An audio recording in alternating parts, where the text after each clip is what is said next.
Estamos ao vivo! Olá! Boa Olá! tarde! Estavam com saudade da gente? Não, né? Então, oficialmente voltamos agora com as lives diárias aqui. Aqui no Instagram, porque lá no Facebook tava rolando. Olha, o Léo chegou já, nosso convidado expert no assunto.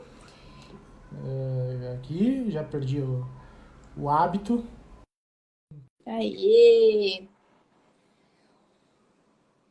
Vamos lá esperar. Aê! Oi, Léo! Cá estamos, Cá presentes. estamos! Muito obrigada, Léo, novamente.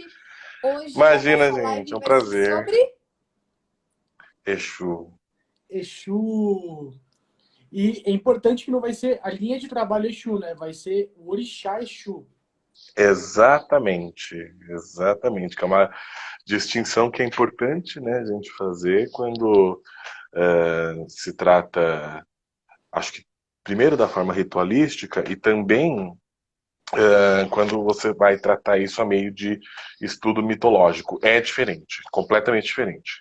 Léo, primeiro eu queria que você falasse um pouquinho de você, porque graças a Deus o Léo se propôs a estar com a gente aqui em mais de um encontro. Então o Léo já fez uma live que foi maravilhosa e a pedido ele Imagina. retornou e espero que retorne várias vezes. Então fala um pouquinho, Léo, de quem é você, qual que é o seu trabalho com os arquétipos.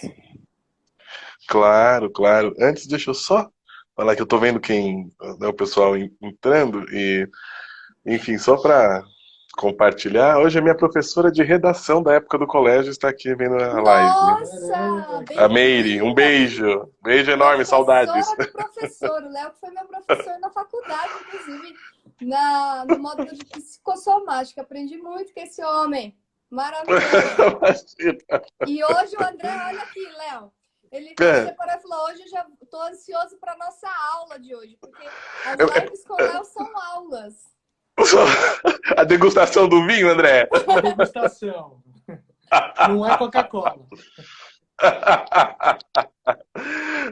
Vamos lá, gente. Bom, eu sou psicólogo, né? Depois eu fui fazer a minha especialização na psicologia analítica, ou psicologia profunda, ou psicologia complexa, ou psicologia junguiana, são sinônimos, né? E, enfim, fiz o curso lá na Unip também, depois fui fazer o mestrado na gerontologia, depois fui para o doutorado, né? Acabei trancando, e depois fui fazer a faculdade de História, que eu acabei agora. Agora, novidade, comecei uma especialização em contos de fada. Uau! E a partir do semestre que vem, se Deus quiser, filósofo. Muito bom. É. Você quer uma referência de Sailor Moon com Exu, Gui? Dá pra fazer também. Tá lá. Em um dos trabalhos que eu escrevi tá o trabalho. E aí eu trabalho em consultório, né, com a psicologia clínica, também sou docente, dou aula, a Rê foi minha aluna, né? E enfim, trabalho também numa ONG, né, na direção dos projetos da ONG na parte da psicologia, na parte da clínica. E a minha área de pesquisa é mitologia, tá? Mitologia africana é uma paixão, eu estudo muito sobre isso, trabalho sobre isso, mas outras mitologias também eu leciono, né? Então, quando, né, na outra live eu falei que nós fazemos algumas associações mitológicas, também nós vamos fazer aqui com a figura de Exu. Léo, primeira coisa, qual é a diferença, né? Quando fala Exu. Tem o Orixá Exu e o que o André falou, né? As entidades de trabalho, dentro dos arquétipos, dentro do seu ponto de vista, enfim, como você pode falar assim de forma simples, qual a diferença entre eles para quem nunca ouviu falar ou para quem está chegando aqui agora e quer entender como funcionam essas energias?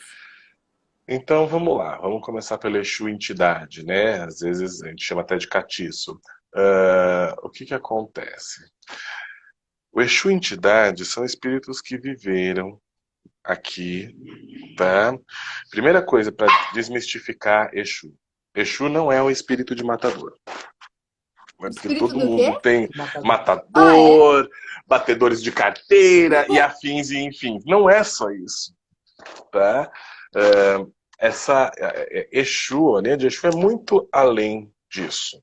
Uhum. É igual, por exemplo, as pessoas falam, Exu sete encruzilhadas. Então o que aconteceu com ele? Ele morreu sete encruzilhadas para frente, para trás? Não, gente. É aquela energia que tem mais afinidade com aquela linha, com aquele campo vibracional de trabalho. Né? Então, eles vêm, né, existe o trabalho de Exu, eles cantam, dançam, bebem, fumam, enfim. É a entidade que tem a linha vibracional mais próxima da Terra. E existe o Exu Orixá, que é um encantado. Nós chamamos de encantado, é uma energia encantada. Então ele não vai fumar, ele não vai beber, ele não vai dar consulta. Qual é a função dele? Ele vem ali e na sua dança ele traz justamente o seu axé, ele vai trazer as coisas que as pessoas precisam, mas é um orixá, ou seja, ele rege também, como outros orixás, ele também rege a coroa da pessoa. Né? É um ser encantado que nós falamos. Né? E aí, para falar de Exu, eu separei algumas coisinhas para vocês, tenho surpresas. Então, bora lá. Opa. Dentro do seu mundo aí, né? Pelo que você trouxe agora, é um conceito religioso. E do seu ponto de vista aí dentro dos arquétipos, o que seria o Orixá Exu? Então, Tá postando história. para falar de Orixá Exu, nós vamos falar também ao mesmo tempo de alguns conceitos, né? Da psicologia analítica. É uma figura controversa, né? Eu gosto muito do Orixá Exu e gosto do Exu Entidade também. Mas o que acontece? O Exu Orixá, ele funciona como? É um mensageiro, então, dos orixás, né? Ele, na gênese dos elementos cósmicos, foi o primeiro a ser criado. E que aí é tido como o senhor das encruzilhadas, dono dos caminhos, né? E o que acontece? Exu, na verdade, simbolicamente, é o princípio da evolução e da reparação. É a questão da causa e do efeito. Existia uma lenda que contava, né, os africanos eles chamam as lendas de Itãs. Então existe um Itã de Exu que versa acerca de dois amigos. Dois fazendeiros, muito amigos, de longa data. E esses amigos sempre faziam oferendas para cultuar Exu, terem boa colheita, prosperidade, enfim. Né? Um belo dia, eles esqueceram de realizar essa oferenda para Exu. E Exu falou, não tem problema, imagina. Mas é claro que isso não vai ficar assim, né?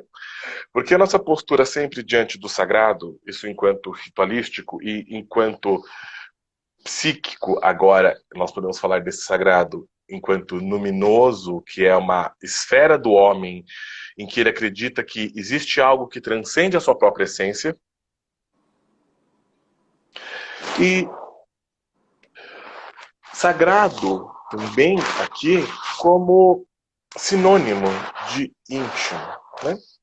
Sempre a nossa postura diante desse inconsciente é uma postura de reverência, porque é muito poderoso e contém coisas que nós não sabemos. Né? E aí o que acontece? Como eu estava contando, esses amigos não fizeram a oferenda para Exu. Exu falou, não tem problema, imagina, fica tranquilo. E ele se materializou, só que não. Ele se materializou como um menininho, vestindo um gorro, metade preto, metade branco. E passou por esse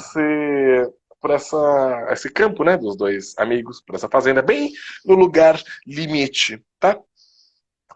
E deu boa tarde, sem acenar, passou reto, boa tarde. Seguiu a estrada, seguiu o seu caminho.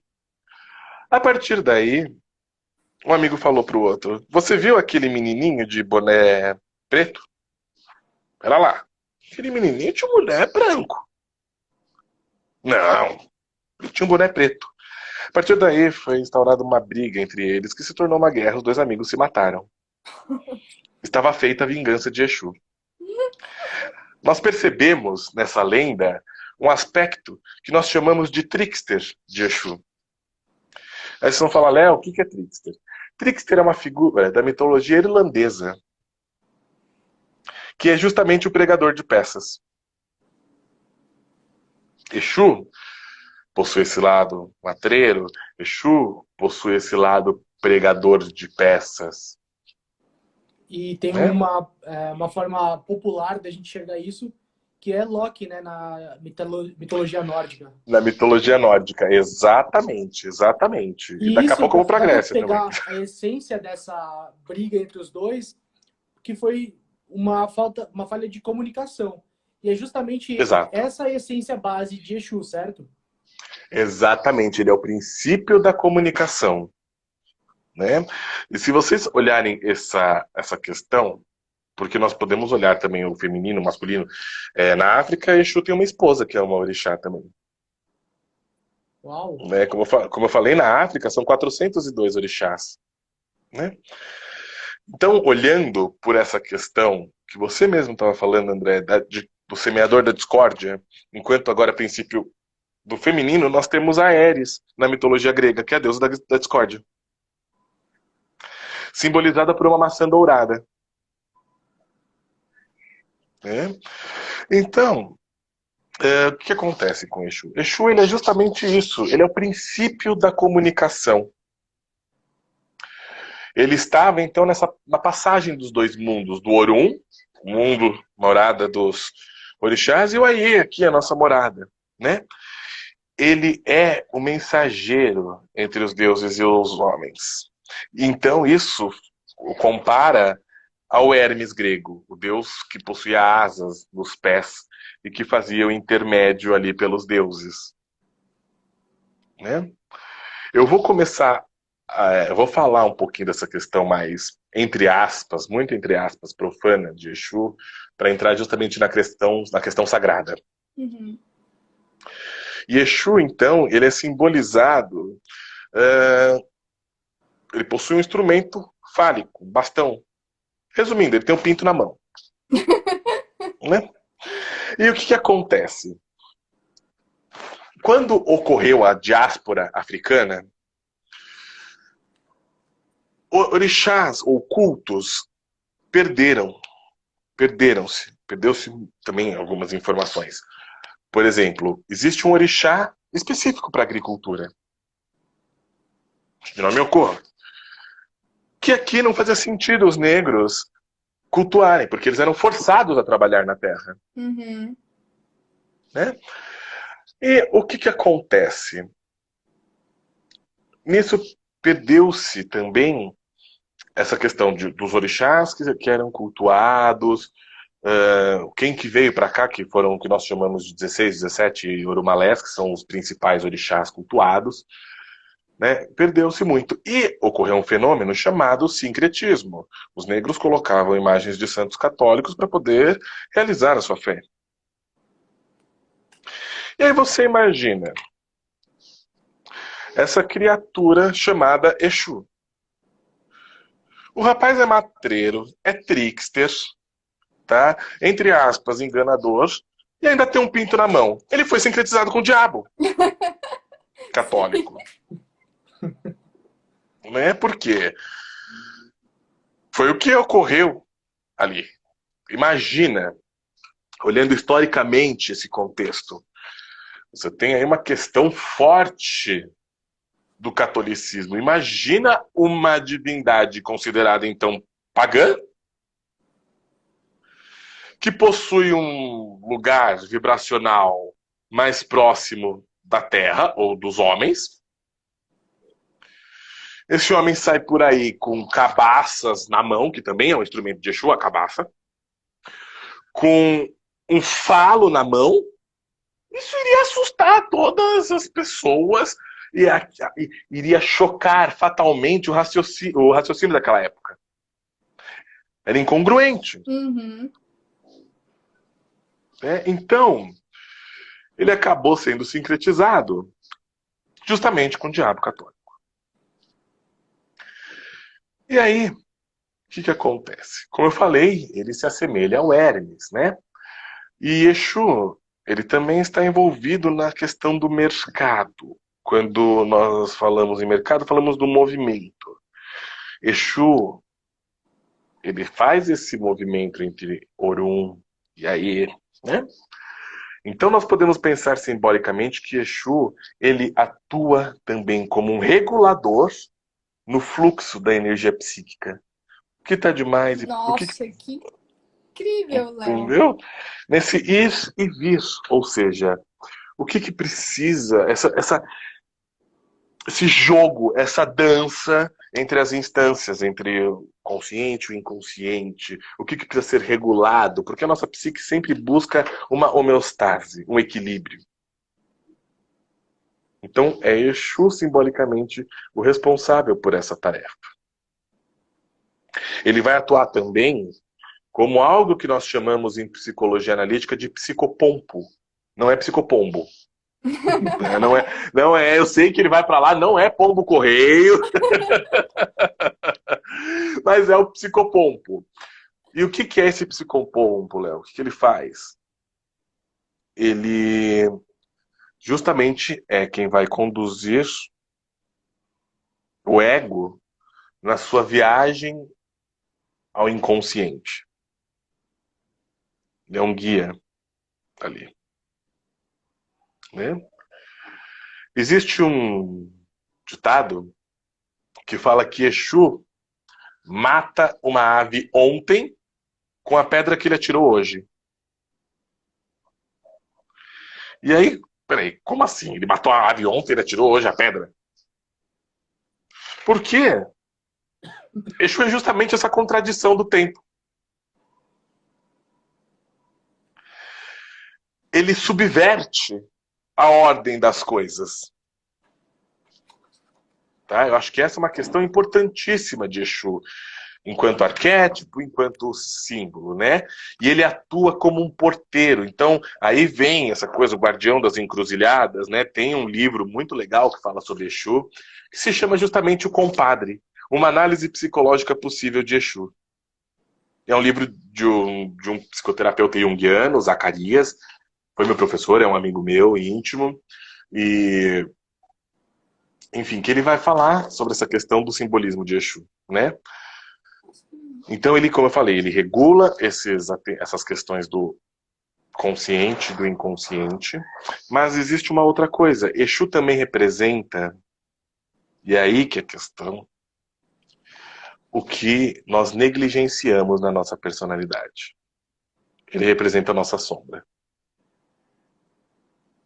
E aí existe toda essa mistificação em torno da figura de Exu. Porque Exu também representa o que nós não queremos ver em nós. O que nós queremos colocar debaixo do tapete. Tá? E aí, o que acontece? Nós podemos... Agora eu vou entrar numa outra coisa com vocês. Eu vou fazer uma viagem diferente, né? Hoje, quer dizer, hoje não. Antes da gente conversar, da gente fazer a live, eu falei pra Rê que eu ia trazer hoje um contexto diferente de Exu. Que eu vou trazer a alquimia. O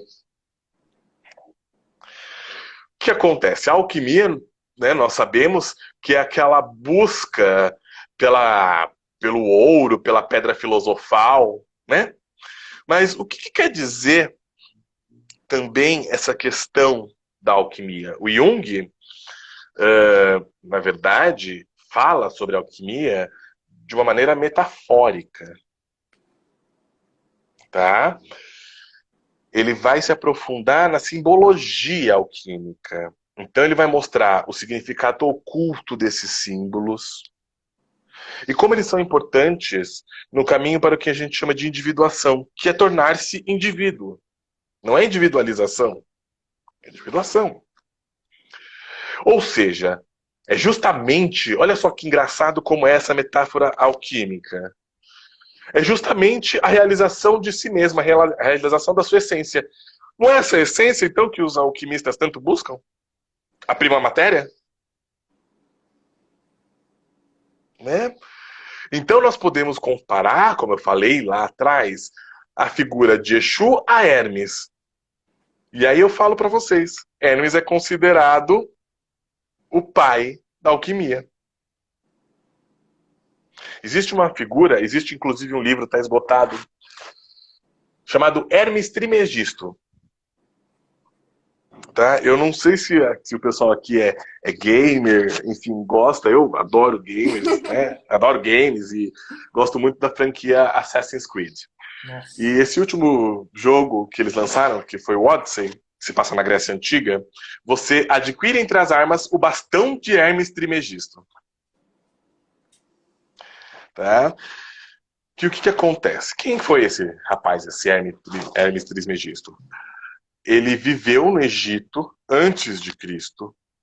Ele tem um legado intelectual gigantesco, tá? E aí perdeu-se um tempo, né?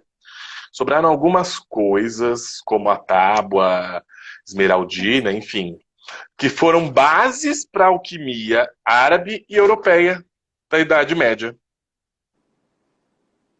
Exatamente. É Douglas? É Douglas, exatamente, Douglas. Exatamente. E o que acontece? Nós podemos, então, eu não falei que o Exu está nessa parte da comunicação, enfim, nós podemos, então, comparar Exu ao elemento Mercúrio. E aí tem uma questão importante.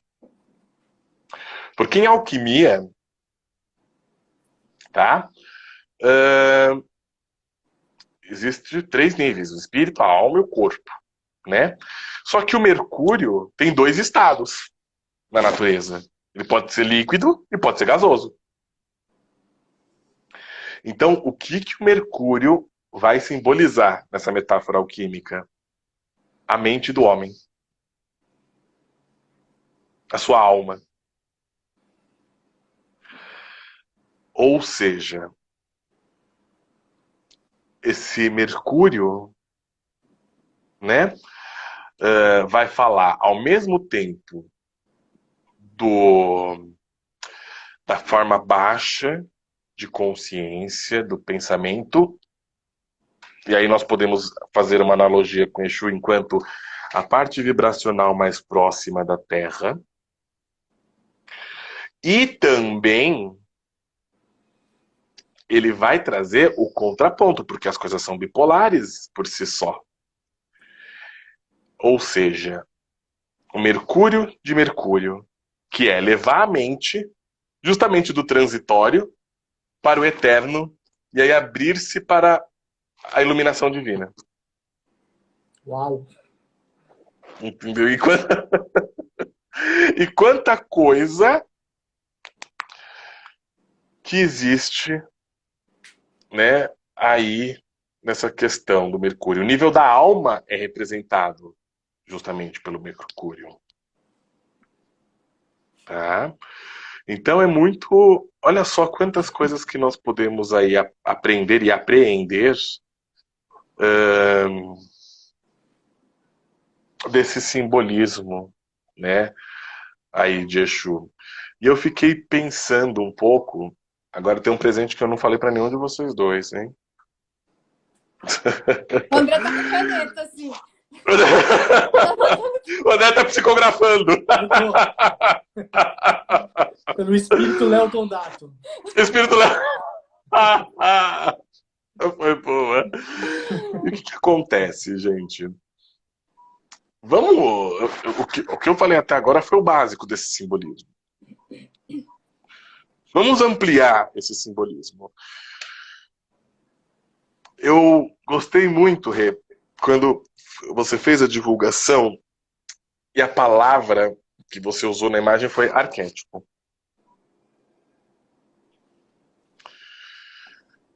É exatamente sobre isso que eu quero falar. Sobre o arquétipo.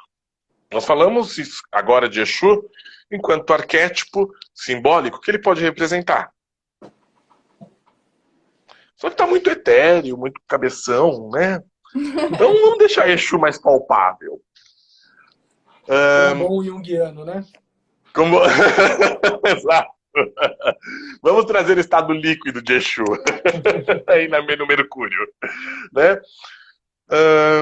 O que acontece? Essa palavra arquétipo, como eu falei, né, na outra live, tem, enfim, inúmeras implicações. Nós podemos, então, pensar, enquanto terapeutas, enquanto qualquer tipo de pessoa que sofre essa influência do inconsciente, no arquétipo físico de Exu. Tá? Então eu acho que assim é trazer hoje justamente essa questão arquetípica. Explorar esses lados do arquétipo de Exu. E aí, como é que é então um corpo Exu? Ué, Exu, eu falo que ambiguidade foi uma palavra que Exu inventou.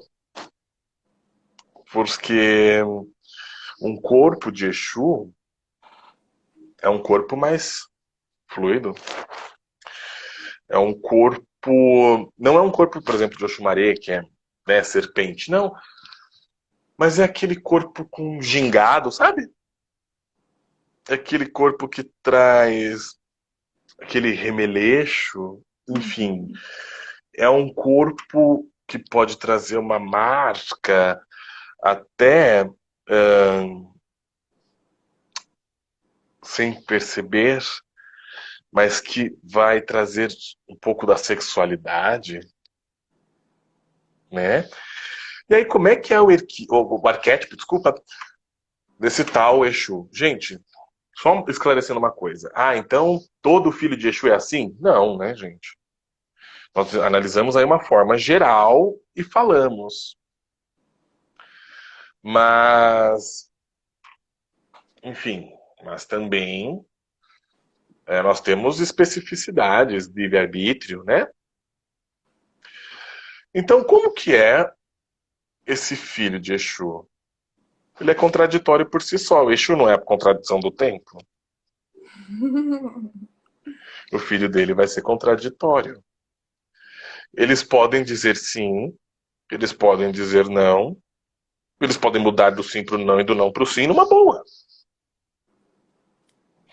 Porque é justamente esse princípio de subversão da ordem que Exu faz, seu filho tende a repetir, né? Eles podem escolher, sei lá, um outro caminho só pela questão da teimosia. Por mais que saiba da consciência de que aquele caminho ali é melhor. Não, mas só pra teimar. Ou seja, é um geminiano. É um geminiano. Boa! Boa, boa. Meu descendente é em Gêmeos. Sabe aquela... Oi, claro? Sem querer nos distanciar muito do arquétipo de Exu, na Umbanda, pelo menos até onde eu sei, não há filhos de Exu, certo? Então, uma pessoa que nos cultos de nação é um filho de Exu, na Umbanda ele vai aparecer como? Com que roupagem? Tá, então, é que depende da Umbanda, né? Mas tem realmente Umbandas que não cultuam Exu. Sabe como que as pessoas dão Exu em algumas Umbandas? Na figura de algum Xoroquê. Algum Xoroquê. Porque é uma figura de um... pergunta também claro. sobre isso? Uhum.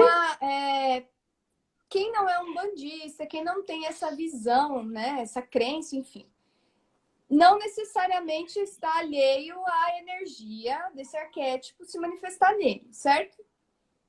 Porque certo. E como que a psicologia vê isso? Por exemplo, eu vou dar de forma prática, eu vou dar um exemplo. Eu sou um bandista, então eu acredito nessa força, e em algum momento, eu tive dificuldade em lidar com essa energia. E aí eu conversei com o Jack, que é o dirigente da casa que eu frequento, ele que cuida, e eu conversei com ele e ele falou, estude esse arquétipo, entenda dentro dessas qualidades, né? O que você está com dificuldade em lidar no seu dia a dia ali. Isso faz sentido, né, gente? Como que você vê esse lado? Enfim, como você pode explanar isso pra gente? Tá, vamos lá. Só uma coisa...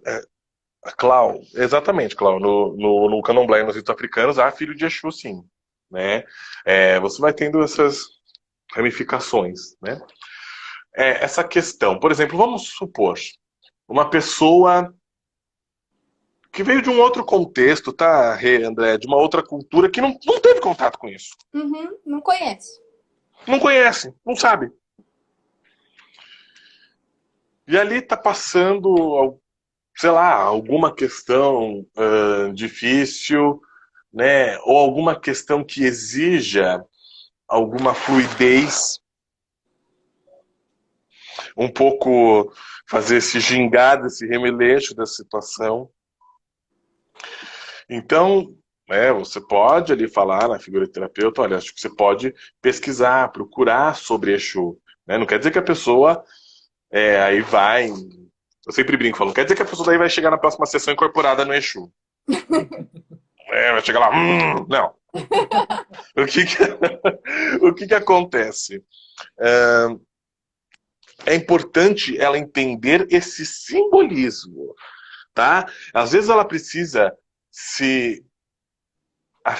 sabe, se olhar e sentir. Isso é um processo extremamente vivencial com algum aspecto daquela figura arquetípica, porque nós não podemos abarcar o arquétipo como um todo. É impossível. Nossa psique não dá conta. Uhum. Até vocês fazendo esse comentário, a gente fez uma live com um dirigente, um pai de santo de uma outra vertente de Umbanda, e ele falou isso. Conhecer o seu orixá é um estudo para a vida toda. Sim. E é bem isso, né? É um arquétipo que não é de um dia para o outro, lendo um livro, que você vai entender tudo sobre aquela... Exato. É viver isso, tá? Eu vou contar uma historinha para vocês, prática de Exu. Bem, enfim, engraçada. Tinha um menino, adolescente, enfim, eu o conhecia, né? E ele era muito matreiro, então assim, ele ficava lá com uma, daí ficava com outra, essa coisa, né, super natural, tá vivenciando, descobrindo também as questões pertinentes à sexualidade, né? Então, olha, o arquétipo de Exu pode estar presente na adolescência, em qualquer fase da vida. Às vezes você precisa entrar em contato com o que você está negligenciando, e aí você vai ter que olhar para a figura de Exu, né? E aí, lá pelas tantas, ele foi flechado por Eros. Ficou apaixonado.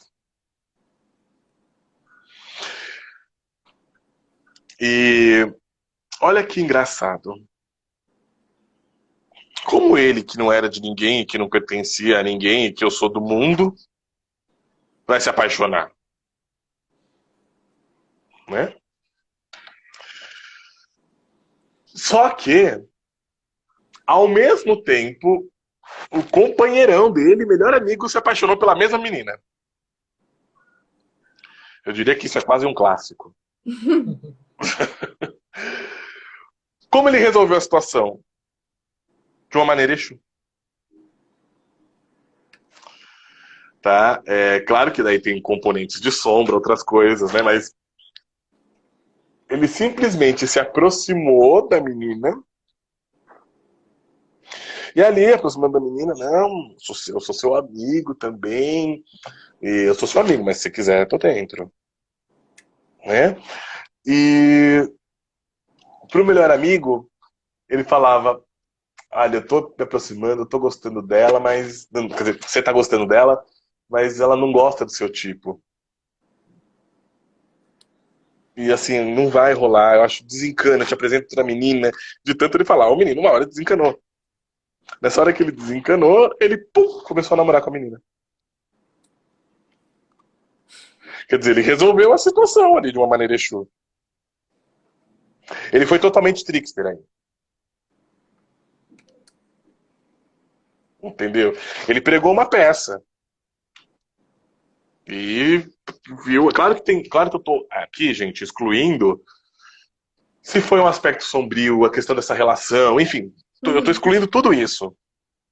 Eu tô olhando o ato em si, Foi um ato trickster, foi um ato Exu. Né? E acho que assim, até na figura de Exu, né, porque ficou essa questão muito mistificada de Exu, gente, Exu não tem essa questão de ser bom ou mal, ele é o que ele é. Tá? Ele é esse mensageiro, é ele quem subverte a ordem, é ele que executa as coisas. Entendeu? Se a gente passar dessa questão, que muitas vezes é extremamente dolorosa, que é olhar para a nossa sombra, que é olhar o que há de pútrido, de podre em nós, e que é muito difícil, e aí eu digo também que é um trabalho para toda a vida, porque sempre vão ter conteúdos e sempre terão coisas que vão mexer. Nós podemos nos aproximar um pouquinho do outro estado aí do Mercúrio, que é justamente a alma enquanto essência. Né? Eu acho que o desafio de Exu é olhar para além do lado em que nós estamos acostumados a olhar, para além do lado preconceituoso de Exu. Que nós temos, às vezes, um preconceito com essa figura. Uhum. Né? Por exemplo, quando é gira de Exu entidade. Nossa, tá tudo escuro. Começa. Ai, meu Deus, não quero. Sabe? Não. Ué, e aí é tão. Essa questão é tão grande, né? De mal, mas. Na verdade, o mal não tá também dentro de nós mesmos. Uhum. Às vezes a gente está desejando tanto o mal do outro, que o outro se ferre, que o outro se dê mal, quebre a cara ali, e aí nós precisamos, eu acho que essa que é a questão. Nós precisamos, tá, projetar isso no outro. Já diria Sartre, o inferno são os outros. Entendeu? E existe também uma outra coisa que é importantíssima de Exu. Exu, ele está na hermenêutica das coisas. Hermenêutica é justamente, é um ramo da filosofia também, mas hermenêutica é uma palavra muito relativa às coisas do deus Hermes, né? Existe um livro chamado No Meio da Vida, uma perspectiva junguiana, do Murray Stein, em que ele vai falando, a partir de Hermes, né, dessa questão de que, na verdade, o Exu, vamos pensar, trazer agora para o nosso raciocínio de Exu. Por exemplo, aqui atrás de mim tem uma porta. O Exu, ele não está nem dentro nem fora, ele está no limiar entre esses dois mundos. Acho que eu já ouvi isso algumas vezes que o meu terapeuta me falou. Algumas vezes sobre isso. Olha, seu terapeuta, eu não conheço ele, não, viu? Então, ele está justamente nas situações do limiar, na situação limítrofe. Vocês querem ver uma coisa que é muito importante e que Exu está presente? Crise da meia-idade. Porque eu falo não na crise da meia-idade quando o cara se torna o tiozão da suquita. Não. Mas existe toda uma inversão nessa questão da meia-idade. Então, porque na primeira metade da vida nós queremos fazer. Eu quero a minha BMW, eu quero o meu apartamento, eu quero construir meu império. E isso não é recriminado. É importante também termos nossas conquistas. Tá? E aí nós vamos chegando lá pelos... E esse que é o melhor.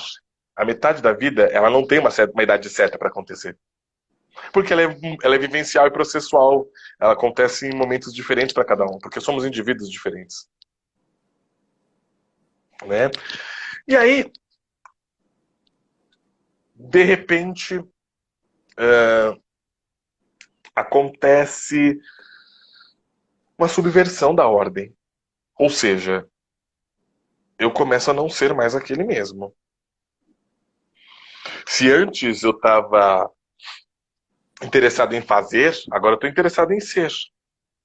Agora começa a me despertar mais assim, os aspectos da minha personalidade inconsciente. Se antes eu estava mais num eixo de um ego, né? A primeira metade da vida é muito ego.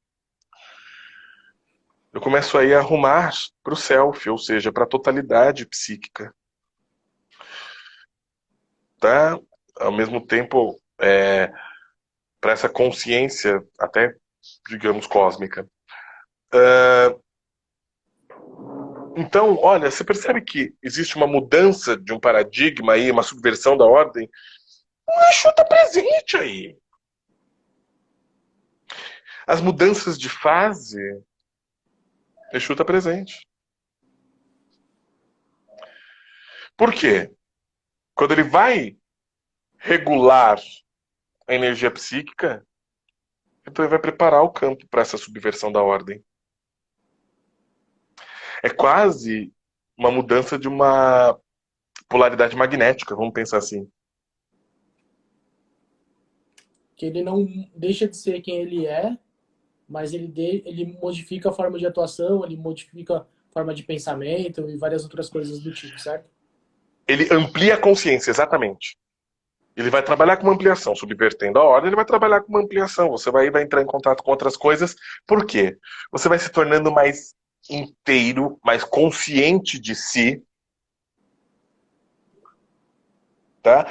E consciente das questões. Então, essa parte hermenêutica dentro de um processo de individuação, ela é essencial. É ela quem vai ser uma das forças motrizes para que as coisas possam correr. Entendeu? Então, olha só o quanto Exu é uma figura importante. E o quão importante é a gente estudar e reconhecer essa energia em nós também. E Exato. não é, porque eu percebo isso até em mim. A gente sempre busca estudar e tal, mas muitas vezes a gente fica limitado nas informações daquele arquétipo. E é muito mais que aquilo, e a gente, inclusive, pode recorrer a eles, a esses conhecimentos, para nos auxiliar também na jornada como um todo, nas situações que a gente passa, né? Então, Exu não é só limpeza da casa e proteção, né? Ou Não. energia de fazer, é muito além disso. Ele também é uma das portas de entrada e um fio condutor para o nosso processo pessoal. Muitas vezes nós falamos em processo pessoal, e às vezes eu acho engraçado isso, né? Porque entra a questão do processo pessoal, parece que nós sairemos de lá como o Dalai Lama. E não é, gente, entrar em si mesmo, em profundidade, é difícil. Dá medo. Demais. Dói. É visitar lugares em si mesmo que são pantanosos. Daí eu indico também. André, depois você tá aí psicografando, você fala as referências, que daí eu mando depois, gente, porque eu vou esquecendo, tá? Na página 4 já aqui. Da página. É o prefácio. E o que acontece? Para entrar em si mesmo, em profundidade, gente, você só pode ir, né, nesse processo final, que na verdade não é um processo final, é um constante devir, é um constante vir a ser, tá?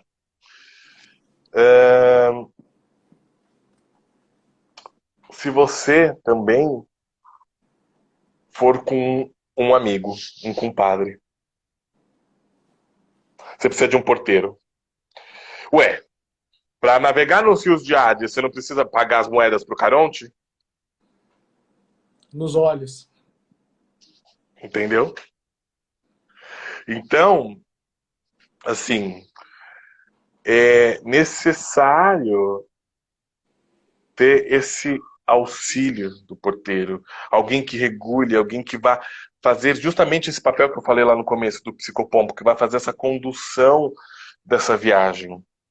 E quando a gente fala em desenvolvimento, em processo de desenvolvimento, nós imaginamos também algo totalmente linear, né? É quase um antes e depois. Antes, depois, não. Um processo de desenvolvimento, gente, envolve você voltar, às vezes em lugares pantanosos, arenosos, você às vezes tem regressões, mas você vai assimilando coisas na psique, você vai assimilando coisas na sua consciência. Bacana. Tá Entendeu? me vindo muito essas...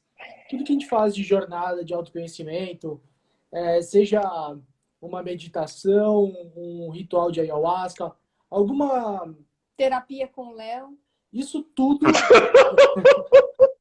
Isso tudo é Exu, né? Porque tá colocando luz onde hoje tem sombra, a gente tá mexendo ali onde tá calmo, tá lodoso, tá perene. Então a gente tá colocando... a gente tá sendo trickster com nossa zona de conforto. Então isso tudo tem muito Exu, certo? Exato. E assim, dentro das etapas do processo de individuação, o confronto com a sombra é uma delas. É a hora que você olha Exu com um tridente na mão e ele tá rindo. Tem um filme, acho que é Ó Pai Ó, em que ele... Tem uma cena desse filme que ele encontra Exu, então vem lá Exu com o rasta, super legal, inclusive o rasta dele, vem com o rasta e tal. E aí ele é capoeirista, ele vai tentar dar um golpe ali de capoeira com o Exu, vai tentar... E Exu esquiva, rindo quase. E, se eu não me engano, tem uma hora que ele fala: eu sou uma força maior do que você precisa estar pronto para me entender. Acho que tem uma cena parecida no Besouro também. É besouro, é isso mesmo. Besouro. É besouro, é isso mesmo. Eu confundo, eu sempre confundo os dois. Entendeu? É no besouro, que tem o Exu, e tem, acho que Ogum também, né? Uma parte do filme. Eu não me recordo agora direito, faz tempo que eu assisti. Tem uma hora que rapidinho eles passam por alguns orixás, mas que ele troca ideia mesmo é com o Exu. Então, exatamente isso. Mas com o que nós vamos trocar ideia mesmo?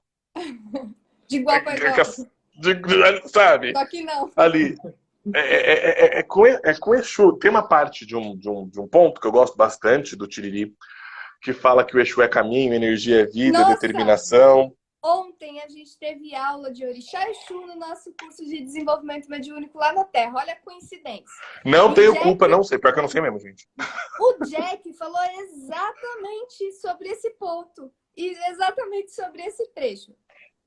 Você acredita? Então, é justamente isso. Exu é caminho, é justamente energia é vida, determinação. É o fogo pulsando, né? É o prazer, sabe? É isso. Então, existe aí... Por isso que eu falo, quando é mitologia africana, a gente pega aspectos. Olha só a função dionisíaca de Exu. Então, Exu aí enquanto Dionísio.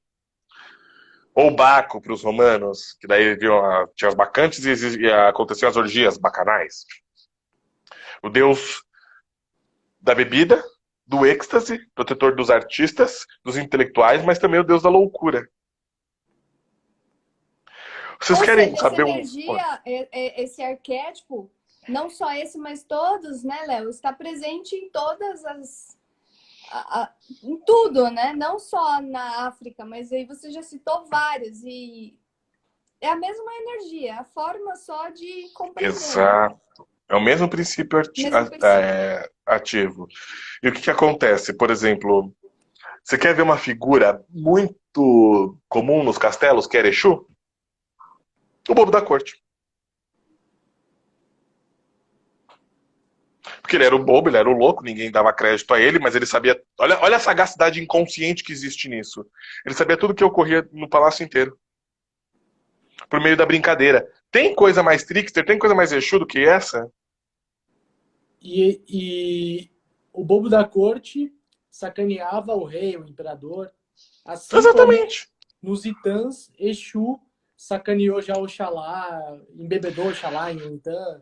Não, ele sacaneou, ele sujou lá o Oxalá ficou preso no reino de Xangô, e aí fez tudo parar de florescer, e Xangô ficou louco da vida, enfim.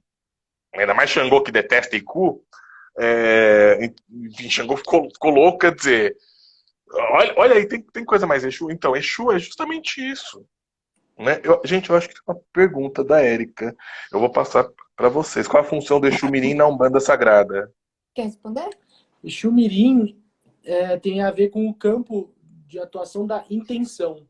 Quando você coloca a sua energia, coloca a sua mente, coloca a sua energia para fazer alguma coisa, Exu Mirim já está fazendo, já está cuidando dessa realização, de trazer para o campo da matéria uma coisa que hoje está no campo mental.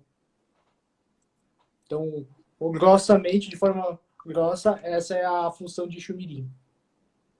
E não são E- também crianças que desencarnaram, que eram usuárias de drogas, ou que eram...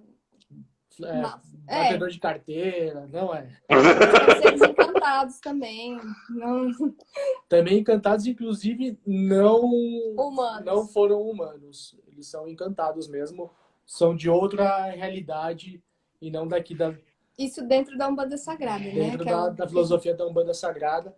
Rubens Saraceni tem um texto maravilhoso a respeito, uma aula fantástica a respeito de Exu Mirim. Eu vou colocar nesse post. Vamos lá. Acho que vamos lá. O que eu vou trazer agora? Agora eu vou ter que ler, gente. É o seguinte. Exu, ele muitas vezes nos traz, enquanto arquétipo, justamente o inesperado, né? O inesperado, o surpreendente. Como que a gente está de tempo, Rê? A gente Eu sou tem... tipo 7 intuição. minutos. Isso, 7 minutos. Passou assim. Não, porque gente, eu sou tipo intuição, eu não tenho noção de tempo e espaço. É, foge, sabe, da minha pessoa. Então, eu acho que Exu fala também sobre estarmos distraídos para as coisas poderem ocorrer e também poder acontecer. Porque quando a gente espera demais, e quando nós queremos demais, nós estamos muito imbuídos do controle. Entendeu? E quando nós estamos imbuídos do controle,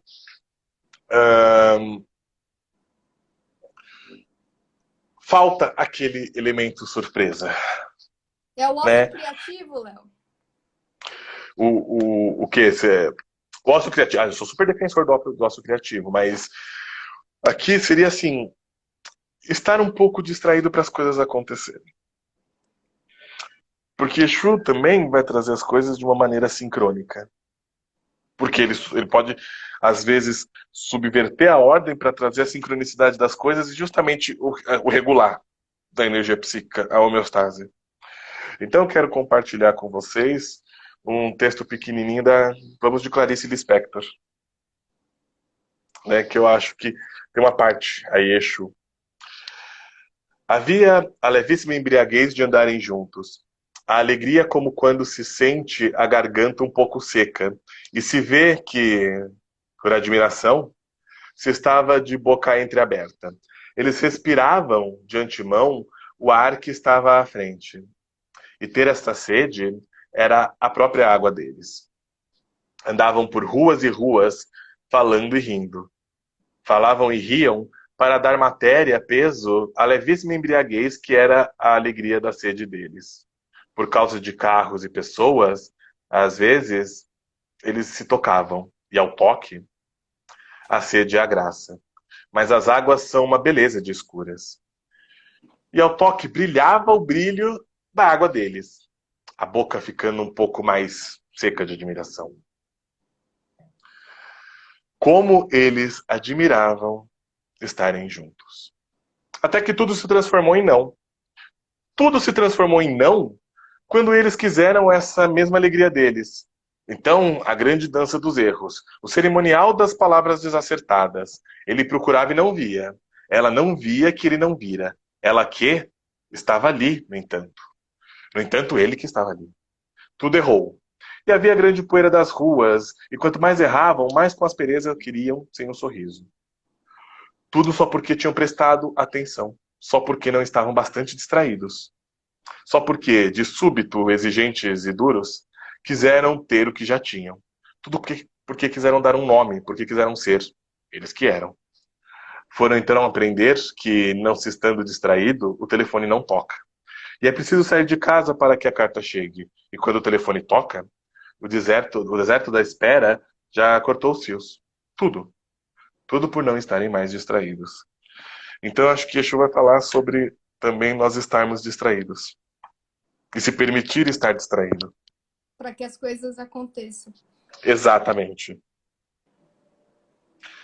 Porque Exu, ele vai trazer justamente essa questão de sair do controle. E ele vai, como eu falei, subvertendo a ordem.